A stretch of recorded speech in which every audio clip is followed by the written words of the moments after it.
Good afternoon. I'm Matshidiso Nyembe. I'm from Rainwater. I'm the Chief Financial Officer of Rainwater. Rainwater is a bulk infrastructure entity that actually provides bulk water as well as bulk sanitation. Basically, what our entity actually does is that we provide potable water to local authorities who then sell it to the end consumers. Our infrastructure network spans about 3,400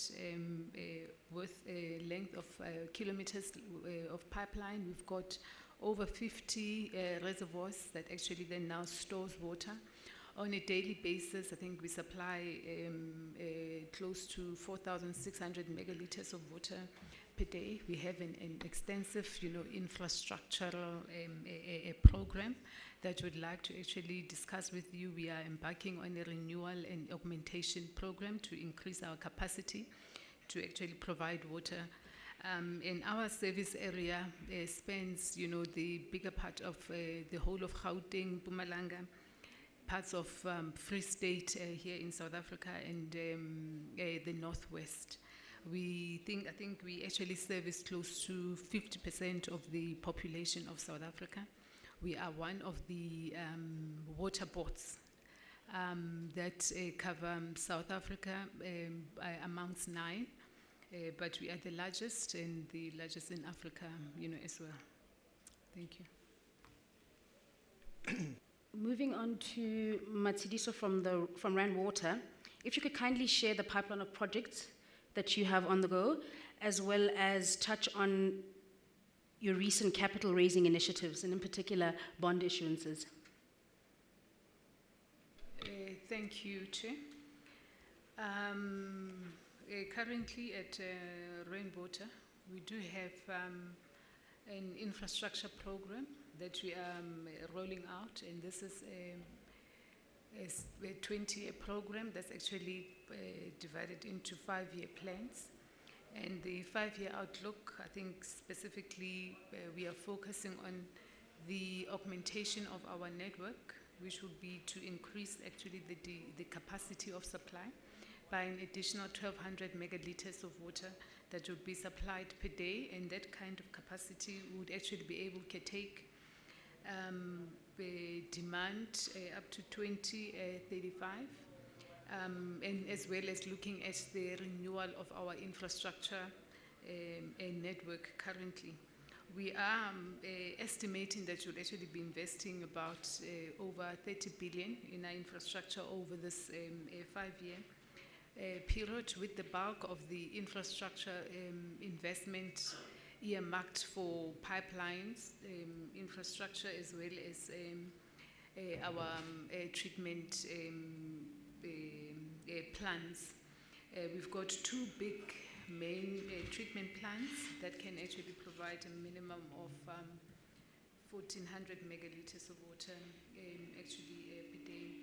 And for that particular renewal current infrastructure program, we have considered registered a DMTN program that's locally here in South Africa, that we have registered for about 10 billion, and we've issued normal vanilla bonds. There's about 3 that have actually been issued.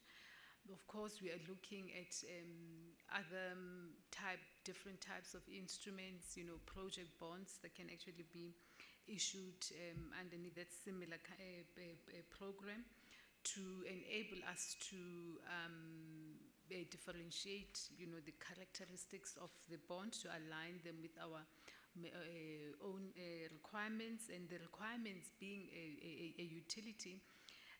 Would actually be looking at, our liquidity requirements, cash flow requirements, and, instruments that can easily, match those requirements would actually be explored. Currently looking at pursuing, a green bond, being in a water, space, looking at environmentally sustainable investing, as well as instruments that can give us an amortizing profile in order to match our cash flow requirements. I think the other key issues that we'd also like to actually highlight is that within our infrastructure program, we do have specific project-related projects that we have identified and earmarked for project financing, and they think they actually do meet that requirements. We have acid mine drainage project that we are working together with our shareholder, being the Department of Water and Sanitation, together with National Treasury, amounting to about 10.4 billion. And in this particular program, we actually be looking at constructing, treatment plants that will then now be actually utilized to treat water to industrial grade, and in that instance, would provide us with access to potable water that's currently being supplied to industrial customers. These kind of project, we think it actually meets the right profile for project financing in a form of exploring partnerships with the private sector, as well as some public sector entities and DFIs, wherein the risk that's actually inherent in a project of this nature can actually then now be shared. And critical risk criteria that is actually inherent in our business would actually be talking to your own credit risk through collection of debts from municipal authorities, as well as the risk of default that's actually inherent in that particular business. The other key project that we have also ring-fenced and set aside for project financing purposes, we're looking at hydropower within our own network.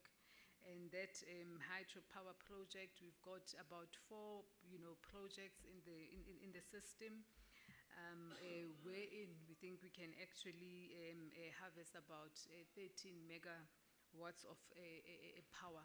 And this would actually be our pilot project, because our system network is actually so big that if it's actually successful, then we would actually roll it out throughout the overall network.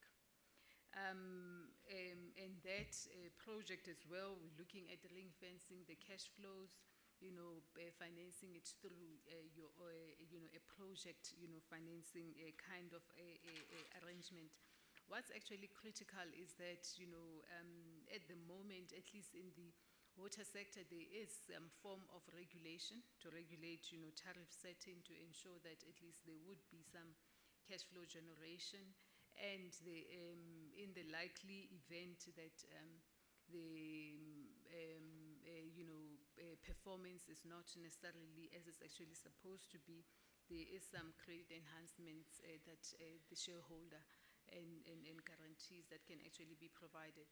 But from a utility perspective, we are sitting with a really good